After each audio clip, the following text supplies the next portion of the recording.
আমি কৃষ্ণগোপাল মণ্ডল আমার নাম।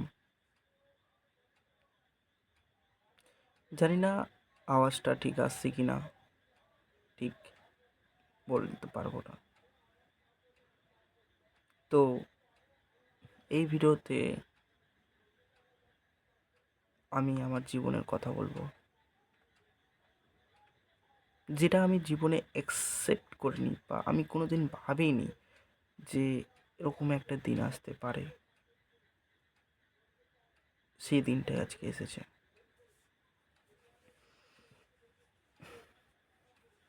আমি এটারই অপেক্ষা করছিলাম যে কবে আসবে এই দিনটা। ফাইনালি সেই দিনটা চলে এসেছে।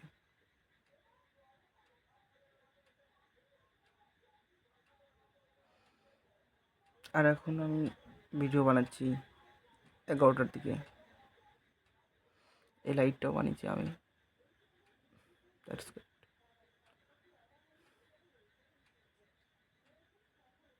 এই ভিডিওটা হয়তো 10 বছর পর তোমরা ইউটিউবে দেখতে পাবে। আমার সাকসেস নিয়ে, অথবা আমার মৃত্যুর খবর শুনে।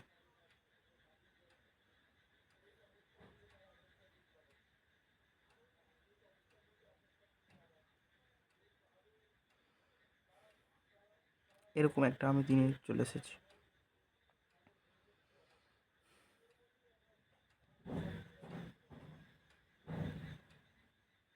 তো শুরু থেকে শুরু করি।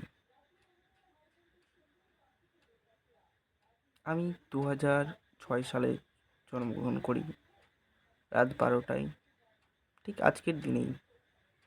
এখন প্রায় 11টা বাজে, এখনও 1 ঘন্টা দেরি আছে। বাট আজকের ডেটে না, 2026, সরি, 2006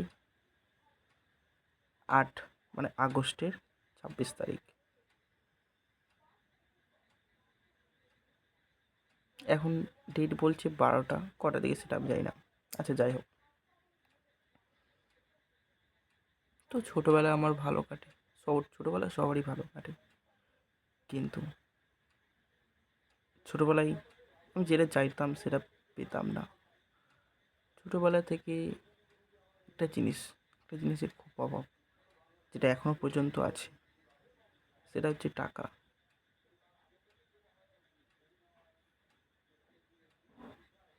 হ্যাঁ, মানছি গরিব পরিবারে টাকার অভাব থাকে, কিন্তু যারা গরিব তারাও কিন্তু এরকম টাকার অভাব পায়নি হয়তো। তাও আমি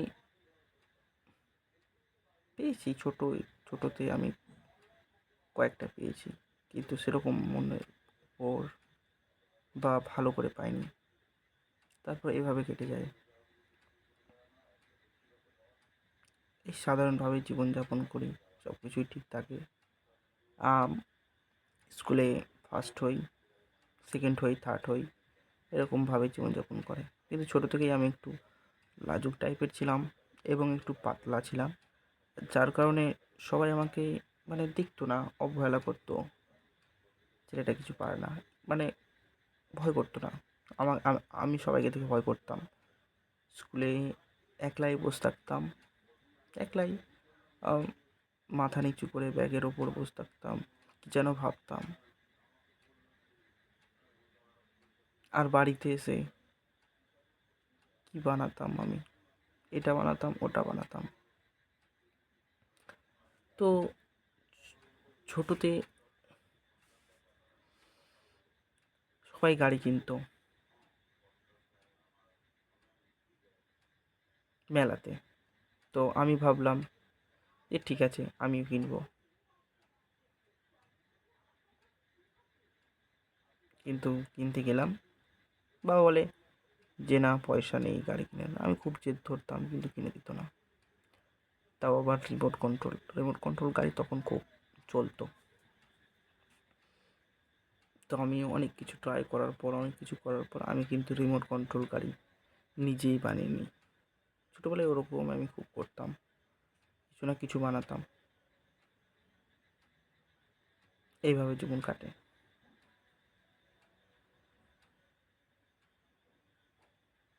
সালটা ঠিক আমার মনে নেই, আমি অতটা স্ক্রিপ্ট কিছু লিখিনি। কিন্তু আমি যখন এইটে পড়ি, হঠাৎ আমার ঠাকুরমা মারা যায়। এবং হঠাৎ তো না, অসুস্থ পড়েছিল এবং আমার ঠাকুরমা মারা যায়। আমার জেঠু ঠাকুমার উপর অত্যাচার করতো, আমি নিজের চোখে দেখেছি। তো আমার ঠাকুমা আমার জেঠুর কাছেই থাকতো, অত্যাচার করতো। অনেক ব্যাপার আছে, সেগুলো পরে বলবো।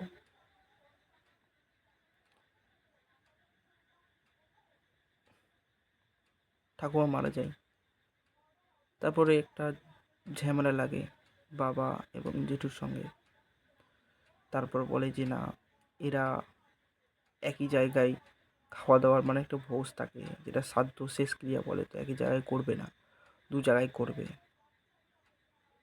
তো বাবা আলাদা জায়গায় করে, তার জন্য জমি বন্ধক রাখতে হয়।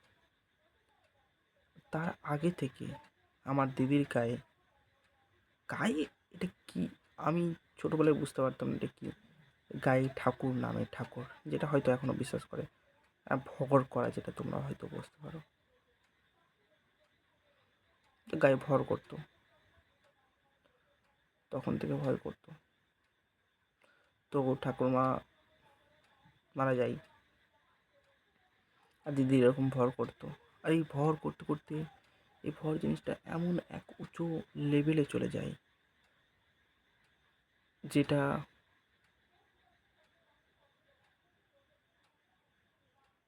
মানে একটা মেন্টাল টাইপের দিকে চলে যায়। অনেকে বলে যে গুণী ওঝা এটা ওটা করতে, তোমার বাবারা সব কিছু করে, ডাক্তার করে, এটা করে।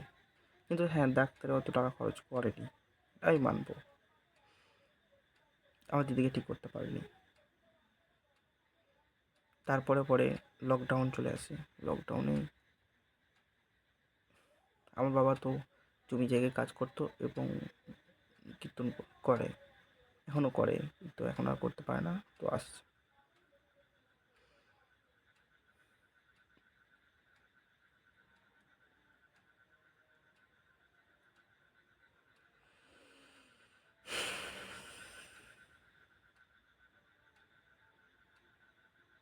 একটা ছেলের জীবনে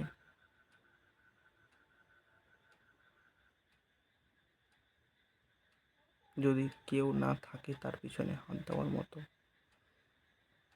তাহলে তার অবস্থা খুব খারাপ হয়ে যায়।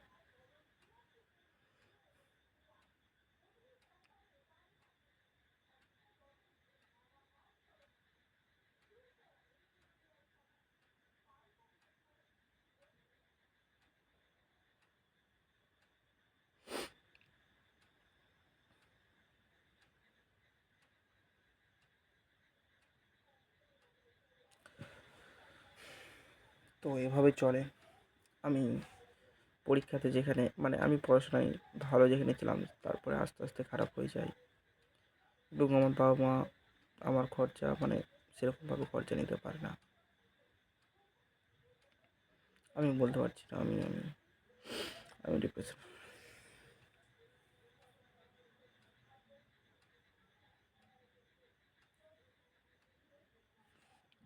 তো আমার দিদির এইভাবে অসুস্থ হয়।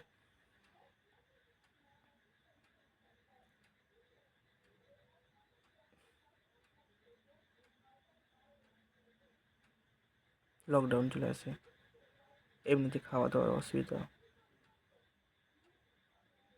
তার ওপর একটা অসুস্থ বাড়িতে মেয়ে, তারপর বাড়িতে বড় মেয়ে। আমার বাবা কোনো দিকে সামলাতে পারে না, যত জমি ছিল সব বন্ধক রেখে দেয়। এবং আমার বাবা কোনো দিকে সামলাতে না পেরে শুধু মদ খেতে থাকে দিনের পর দিন। আর আমরা এদিকে, আমি আমার দুটো দিদি, একটা দিদি তো অসুস্থ হয়ে পড়বে, বাবা মদ খেতে থাকে টেনশনে, সব জমি বন্ধক। লকডাউনে খাবার মতো কিছু নেই। প্রত্যেক দিন বাবা সকালে উঠতো, বাজারে যেত, কারো কাছ থেকে ধার নিত, চাল নিয়ে আসতো, ডাল নিয়ে আসতো, আর সেই চাল ডাল দিয়ে রান্না হতো আর খেতাম। লকডাউন শেষ হওয়ার পরও এরকমই অবস্থা আমাদের।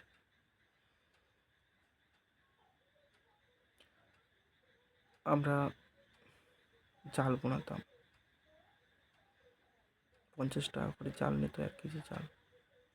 আমি, আমার দিদি এবং আমার মা তিনজনে চাল বোনাতাম। আমি পড়তাম, পড়ার পর চাল বোনাতাম। এইভাবে করে চাল বুনিয়ে আমাদের কিছুটা হলেও সংসার চলতো। আর বাবা এদিক ওদিক করে ম্যানেজ করতো। কোনো কাজ নেই, কোনো কীর্তন নেই, বাবা তো কীর্তন করে। জমি নেই, জমি বন্ধক, টাকা নিচ্ছে খাচ্ছি, টাকা নিচ্ছে খাচ্ছি, আরও জমি বন্ধক হয়ে গেল।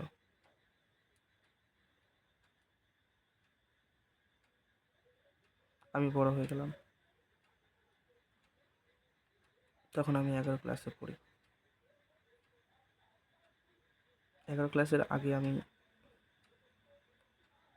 মেকানিকের কাজ শিখতে গিয়েছিলাম আমাদের এখানে একটা দোকানে, যে আমি মাধ্যমিক দিয়ে কী করবো, একটা মেকানিকের কাজ শিখে নিই।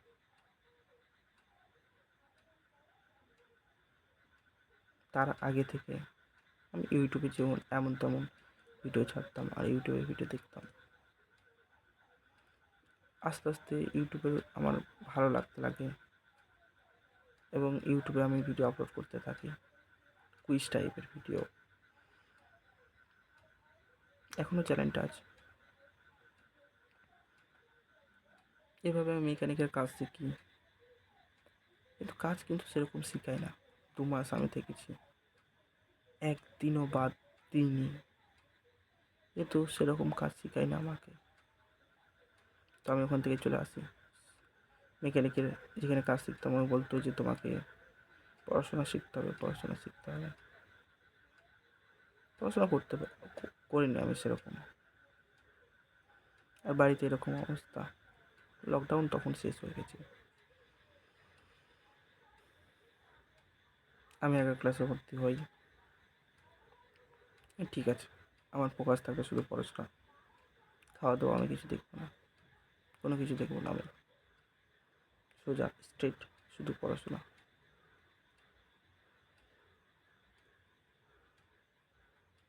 বাবার হালের দিকে খারাপ হতে লাগে,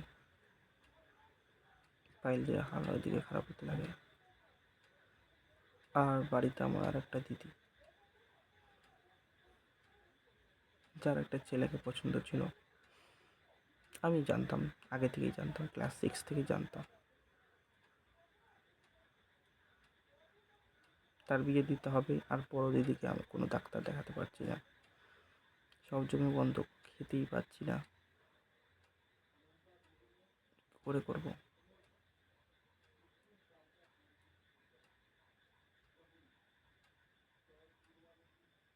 জমি ছিল আমাদের অনেক, কিন্তু আমার বাবা সেরকম কাজ করে রাখেনি, কোনো কাজ করতো না যাতে আমাদের পরিবারের সংসার চলে।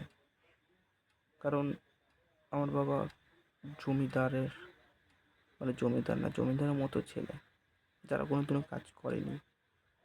তাই যখন সংসার নিয়ে টান পড়া, তখনও কাজ করতে যেত না। লোকে কি বলবে, এরা তো কাজ করেনি কোনোদিন, কাজ কিভাবে নেবে, কাজে নিবে কীভাবে।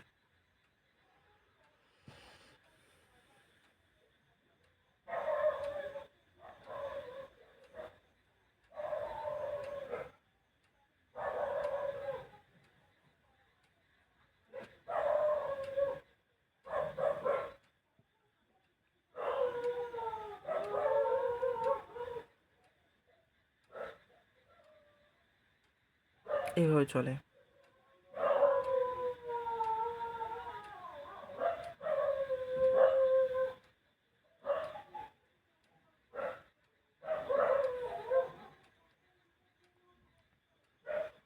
তো আমি ইউটিউবে এরকম আপলোড করতে থাকি র্যান্ডম ভিডিও, এবং যে মোবাইল থেকে আপলোড করি সেটাও একটা ঋণ করে, মানে লোন নিয়ে মোবাইলটা কেটেছিল আমার দিদি।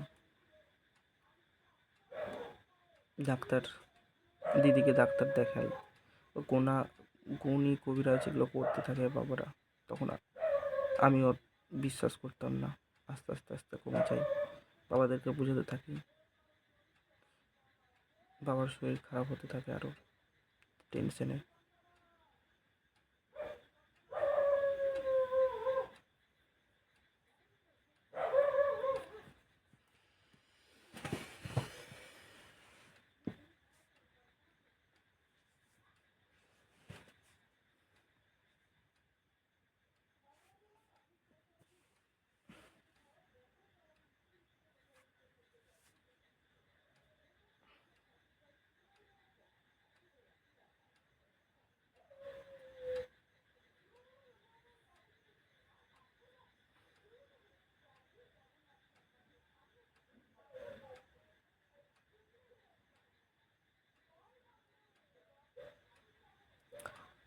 তো 11 ক্লাসে আমি পড়ি। 11 ক্লাসে ভূগোল নিয়েছিলাম। তো ভূগোলের একটা স্যার ধরতে হতো, ভূগোল স্যার। তো ভূগোল নেওয়ার ফলে আমাকে মানে ভূগোল একটা টিউশন নিতে হবে এক্সট্রা করে, আমি নিয়েছিলাম। সো তখন যখন টিউশনে যাই, তখন শুনি টিউশনের বেতন 350 টাকা। এমনিতে আমরা খেতে পাই না। রোজ বাবা যায়, টাকা ধার করে চাল ডাল নিয়ে আসে, তারপরে রান্না করে আর খাই। কোন দিন রাত্রে এমনি খাবার খেয়ে শুয়ে যেতে হতো।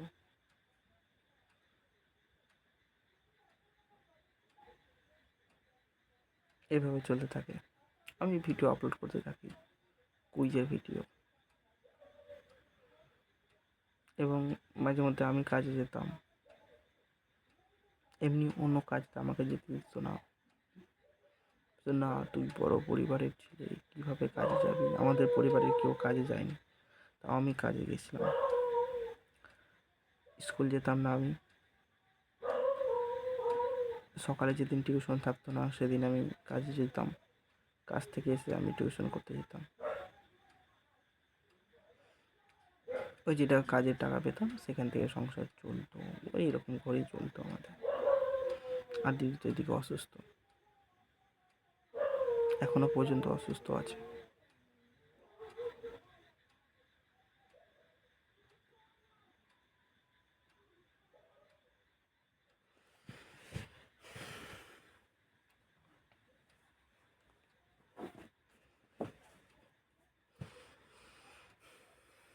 অ্যাকচুয়ালি কী বলবো আমি ভেবে ভেবে পাচ্ছি না।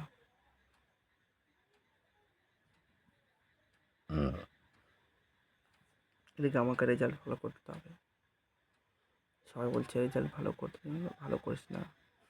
এমন ছেলে পড়াশোনায় ভালো ছিল, রেজাল্ট ভালো করতে পারিনি মাধ্যমিকে।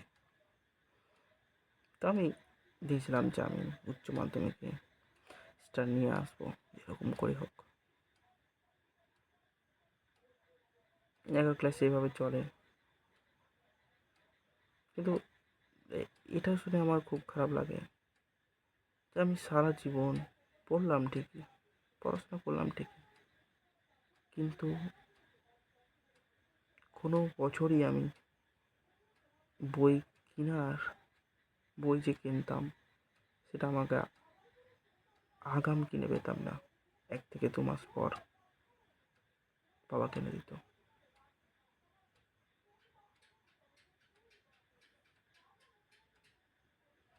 এবং ভর্তি যে হতে যাব তার যে টাকা, সেই টাকা বাবা কিনতে পারতো না, মানে বাবা দিতে পারতো না।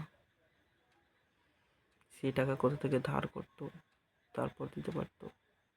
যে প্রথমে ভর্তি হতো সে ফার্স্ট হতো, আর যে সেকেন্ডে ভর্তি হতো বা যে পরবর্তীকালে ভর্তি হতো সে সেরকম এই পেতো। নাম্বার, যত নাম্বার পেয়েছে সেই অনুযায়ী কিন্তু হতো না। এরকম তো ছোটো থেকেই আমার হয়ে আসছে। কোনো কিছু পেতাম না, কোনো কিছুই করতে পারতাম না।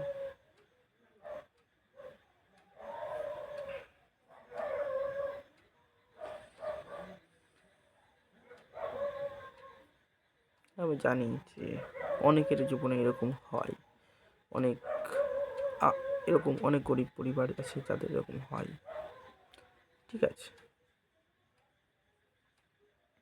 তো আমি ভেবেছিলাম যে আমি উচ্চ মাধ্যমিকে স্টার মার্ক উঠাবো। তো এইভাবে চলতে থাকে, 11 ক্লাস কেটে যায়, 12 ক্লাসে উঠি। 12 ক্লাসে বই কিনবো, বই কিন্তু কেনার টাকা নাই। তো আমার মামার ছেলে, যার বই ছিল, সে বললো যে আমার মামার ছেলে আমার থেকে 1 বছর বড়, তো সে বললো কি আমার বইটা নিয়ে নে। তো আমি আমার মামার ছেলের বইটা নিই এবং তার বই থেকে পড়াশোনা করি। সে উচ্চ মাধ্যমিকে সেবার পেয়েছিল 429। আমি এবার পড়াশোনা করি, ভালো করে পড়াশোনা করি, এভাবে চলতে থাকে। লাস্টের দিকে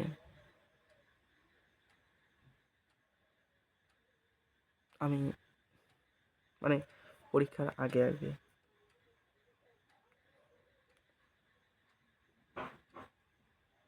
আমি মানে প্রাইভেটের টিউশনের বেতনটা আমরা দিতে পারছি না।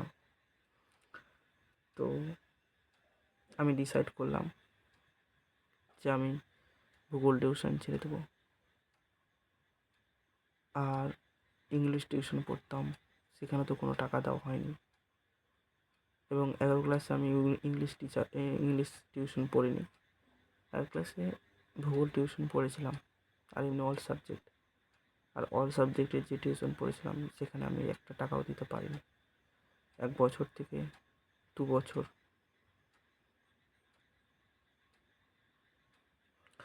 আর একটা কী ব্যাপার, 12 ক্লাসে সবার টাকা ঢুকে, মানে 11 ক্লাসে যদি 60% নাম্বার পাওয়া যায় তাহলে 12 ক্লাসে টাকা ঢোকে।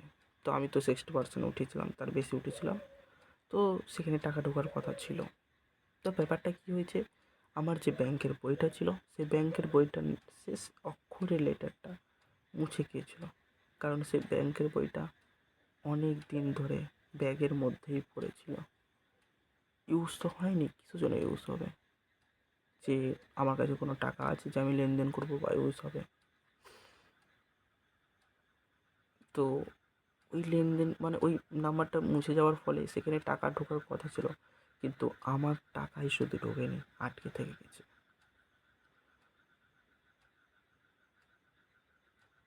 আমি স্যারকে বলতাম যে স্যার আমার টাকা ঢোকেনি।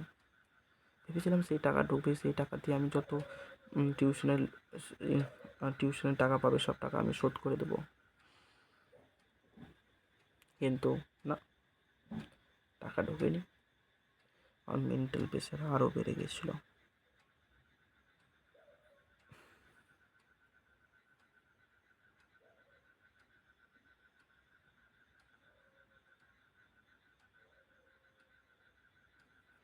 এদিকে আমার দিদি বাড়িতে খারাপ। প্রত্যেক সন্ধ্যায় যখন আমি পড়তে বসতাম, আমার মনে পড়ে ক্লাস 6 থেকে প্রত্যেক সন্ধ্যায় কোনো না কোনো নিয়ে ঝামেলা হতো। তো বাড়িতে যদি একটা বিয়ে দেওয়ার মতো মেয়ে অসুস্থ থাকে, সে যদি সন্ধ্যায় কাঁদে, তাহলে কি আমি তার সামনে পড়তে পারি, পড়াশোনা করতে পারি? পড়াশোনা করতে পারি না। বাড়িতে যদি সবাই কাঁদে যে একটা বিয়েদারি মেয়ে এরকম হয়ে আছে,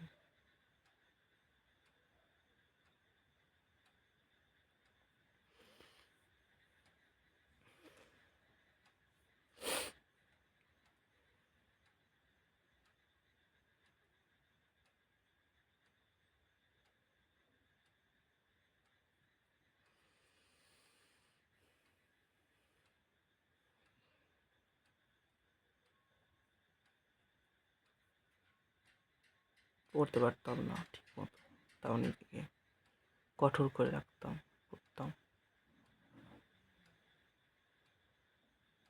এই ইনসিডেন্টের কথা বলে অনেক মানে একদিন না, অনেক দিন হয়েছে। টিউশন যেতাম, আমার কাছে 2টা গেঞ্জি ছিল আমার কাছে, আর একটা প্যান্ট, 2টা প্যান্ট, হ্যাঁ, 2টা গেঞ্জি 2টা প্যান্ট।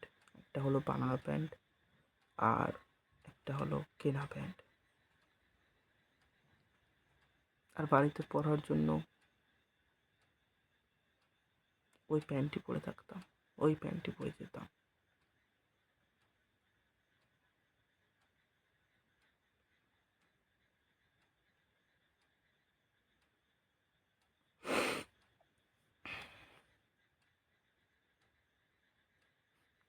আর মজার ব্যাপার হলো সাইকেল, সাইকেল ছিল, সাইকেলটা ভেঙে গিয়েছিল। হুম, তো সবাই ভালো সাইকেল নিয়ে যায়, কিন্তু আমি ভালো সাইকেল নিয়ে যেতে পারি না। আমাকে একটা ভাঙাচোরা, মানে অনেক দিনকার পুরনো সাইকেল আমাকে নিয়ে যেতে হতো, যার কোনো ব্রেক ছিল না, টিউশনে। আর প্যান্ট, সেলাই করা প্যান্ট আমার এখনো মনে পড়ে। টাইট প্যান্ট, যদি আমি একটু জোর করে বসি তাহলে হয়তো ফেটে যাবে প্যান্টটা। সেইভাবে করে বসতাম আমি টিউশনে। স্কুলে যেতাম যে, তো স্কুলে যে ড্রেসটা পরে যেতাম সেটা তো স্কুল থেকেই দিয়েছিল। এবং একটা ড্রেস আমি বানিয়েছিলাম বাড়িতে। আমি সরষা তুলে বা কাজ করে, লোকের কাজ করে বানিয়েছিলাম। আর যে প্যান্টটা ছিল সেটা স্কুল থেকে দিয়েছিল। সেই প্যান্টটাও আমি আস্তে করে উঠতাম সাইকেলে, যাতে প্যান্টটা না ছিঁড়ে যায়। প্যান্ট ছিঁড়ে গেলে প্যান্ট কেনার টাকা নেই।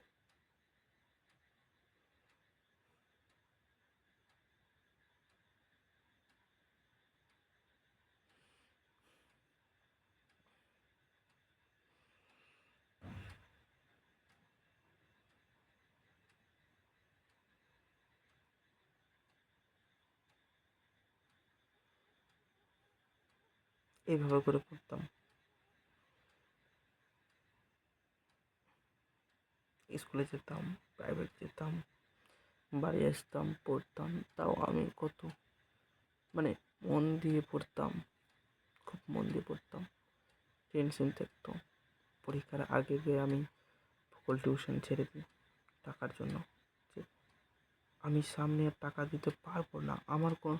আমার এখনো পর্যন্ত পেমেন্ট ঢোকেনি, আমি টাকা দিতে পারবো না। তাই আমি ভূগোল টিউশন ছেড়ে দিই।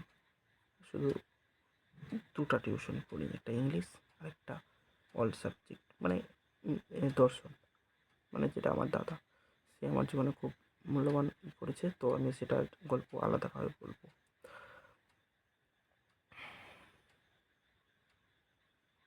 তো যেতাম।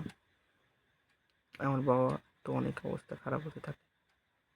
আমার দিদির তো অবস্থা খারাপ আছেই। আর একটা দিদি বিয়ে দেওয়ার মতো কোনো সোর্স নেই।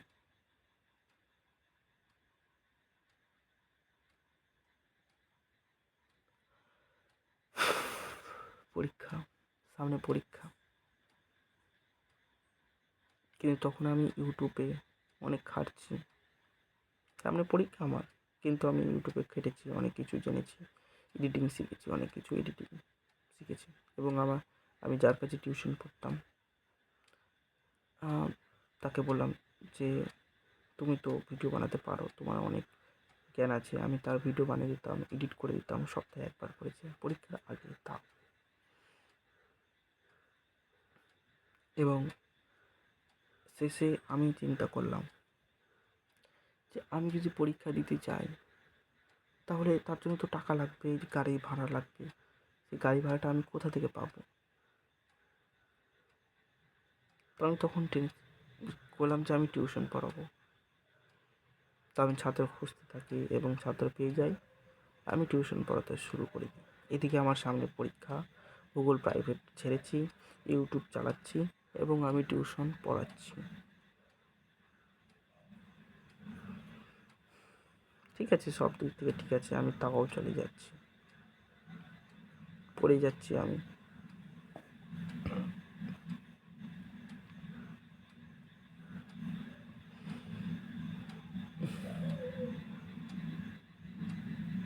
এত তো ঠিক ছিল। টেনশনের মধ্যে থেকে এদিকে আমার টাকা ঢোকেনি। এমন মানে এমন জিনিসের এমন আসে যে টাকা ঢোকেনি বা এটা হয়নি এটা হয়নি।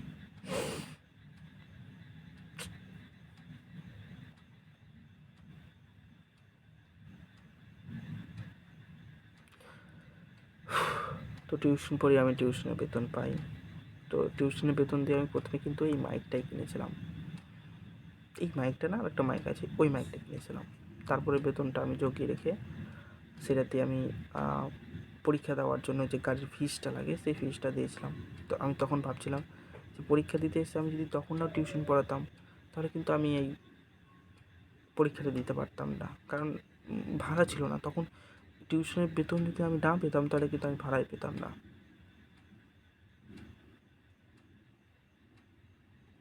হ্যাঁ, পরীক্ষা শুনে অবাক হবে।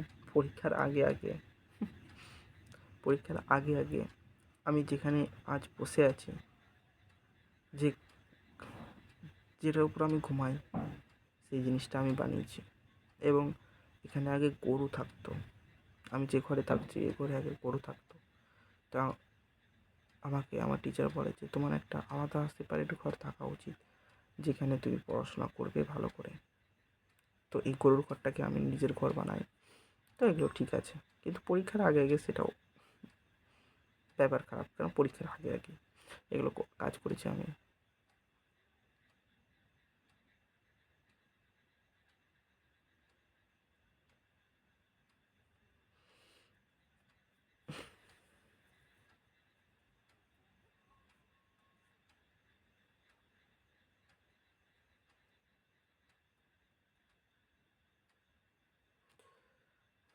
পরীক্ষা দিতে যাই, পরীক্ষা দিই, এদিকে আমার দিদি অসুস্থ, অসুস্থ হয়েই আছে এখনো পর্যন্ত। বাবা এদিকে খারাপ হতে থাকে। আমি টিউশন পড়া পরীক্ষা পরীক্ষার জন্য 15 দিন ছুটি দিয়েছিলাম। পরীক্ষা দিই, পরীক্ষার রেজাল্ট আসা অবধি অপেক্ষা করি। আমি টিউশন পড়াতে থাকি আর মাঝে মধ্যে বেতন পেতে থাকি। আর এদিকে আমি ইউটিউবে ভিডিও বানাই। ইউটিউবে ভিডিও বানানো আর গভীর করি। যখন পরীক্ষা হয়নি তখন থেকে আমি ভাবতাম যে পরীক্ষাটা শেষ হলে আমি ভালো করে ইউটিউবে ভিডিও বানাবো এবং ইউটিউবের ব্যাপারে জানতে থাকি, বুঝতে থাকি, করতে থাকি। ইউটিউবে ভিডিও বানাই, সেরকম কোয়ালিটি হয় না।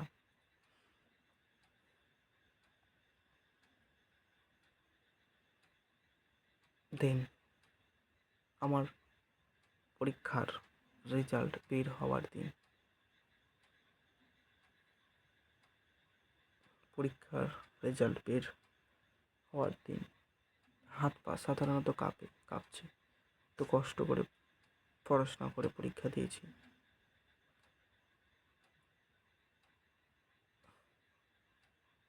রেজাল্ট আমি চেক করি, 431। আমার হাত কাঁপতে থাকে এবং আমি যে টিচার আমাকে খুব বুঝিয়েছে, এটা পড়েছে ওটা পড়েছে, তার কাছে আমি দৌড়িয়ে যাই যে তোমার জন্য আমি আজকে এত নাম্বার পেলাম, স্টার মার্ক।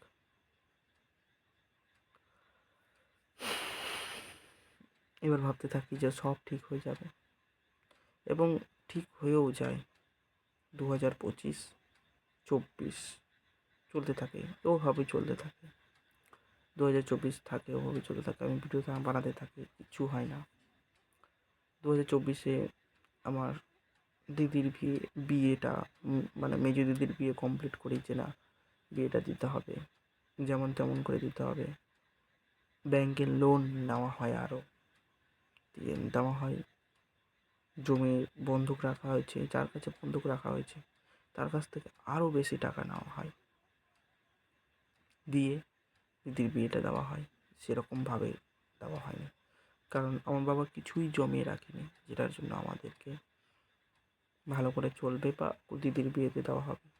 আর যত সোনা দানা ছিল সব বন্ধকে, ঋণ বন্ধকে শেষ করে দিয়েছে। তিনভাবে আমি কাজ করব, সব শোধ করে দেবো। এবার কি পরের কি ভাবে কলেজে কি পড়া হয়, কলেজে তো পড়া হয় না। তো এইভাবে চলতে থাকে। সাধারণত ভালো কাটে। রেজাল্ট ভালো হওয়ার পর সবার কানে কানে গেছে যে আমি রেজাল্ট ভালো করেছি কলাইবাড়ির মধ্যে, মানে আমার বাড়ির এখানে আশেপাশে সবাই আমার কাছে পড়তে চলে আসে এবং প্রায় 50টারও বেশি আমার কাছে ছাত্র চলে আসে, ভালো ছাত্র।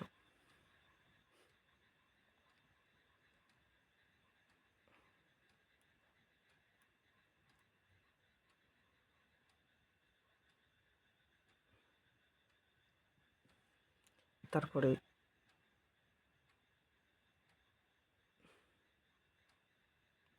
আমার মানে দিদির বিয়ে হয়নি তখন, তার আগে আগে ঘটনা। আমার মানে যাইবু বলেছিল যে তুমি এগুলো কাজ শিখেছো তো কাজগুলো করতে পারো। তো আমি কাজগুলো শুরু করি। ভালো লাগে আমাকে, কিন্তু আমার ইউটিউব দিকটাও দেখি আমি, ইউটিউবেও কাজ করি আমি, এদিকে চলে, ভালো চলে।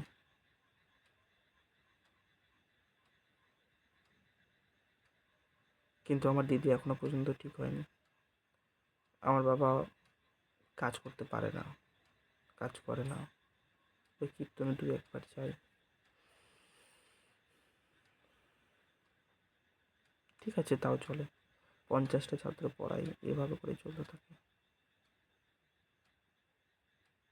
আমি আর গল্প বলবো না, এরপরের কিছুতে আমার আর আজকে কাজ করা